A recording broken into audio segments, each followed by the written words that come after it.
Fee reimbursement కష్టం ఏంటో సాక్షి కాకుండా ఆంధ్రజ్యోతి రాసింది. కానీ ప్రభుత్వానికి అనుకూలంగా అదేదో అధికారులు తప్పే అన్నట్టు రాసుకొచ్చింది. ఫీజు రియంబర్స్మెంట్ బకాయిలు 4,000 కోట్ల పైన 2025-26లో ఎస్సీ/ఎస్టీ విద్యార్థులకే ఫీజులు విడుదల, మిగిలిన విద్యార్థులు సర్టిఫికేట్ నిలిపేస్తున్న కాలేజీలు, ఫీజులు చెల్లించి తీసుకోవాలని స్పష్టం చేస్తున్న వైనం, తీవ్ర ఇబ్బందులు ఎదుర్కొన్న బీటెక్ విద్యార్థులు, ఉన్నత విద్య ఉద్యోగ అవసరాల కోసం నానా పాటు, ఫైనల్ ఇయర్ విద్యార్థులు ఫీజులైనా ఇవ్వాలని డిమాండ్లు, ఫీజు రియంబర్స్మెంట్ బకాయిలు భారీగా పెరిగిపోయినాయి. 2 ఏళ్ల నుంచి 10 బేసులు ఇవ్వలేదు. అది సమస్య ఇక్కడ.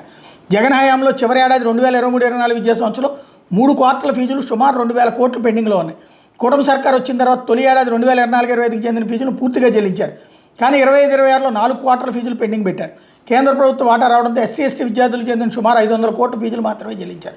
అదేంటి, వాళ్ళు ఇచ్చే డబ్బులు వీళ్ళు ఇచ్చేది కాదు.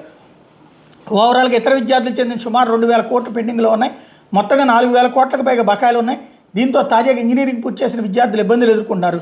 ఇటీవల ఫైనల్ ఇయర్ ఫలితాలు వచ్చే యూనివర్సిటీలకు దశల వారీగా సర్టిఫికెట్లు విడుదల చేస్తున్నాయి.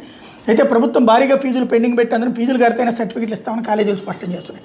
చంద్రబాబు టైంలో బకాయి పెట్టినటువంటిది లాస్ట్ ఇయర్ ఏంటి, లాస్ట్ ఏడాదిన్నర పాటు బకాయి పెట్టి జగన్ ఇవ్వలేదా? ఆరోగ్యశ్రీది కానీ ఫీజు రియంబర్స్మెంట్ కానీ. ఇప్పుడు జగన్ టైంలో చివరిలో ఫీజులు బకాయిలు పెట్టారు, అది ఇవ్వరు. వీళ్ళ టైంలో దాంట్లోదేమో ఎస్ఎల్దే ఇస్తారు. ఓవరాల్గా విద్యా వ్యవస్థ సర్వనాశనం అవుతోంది.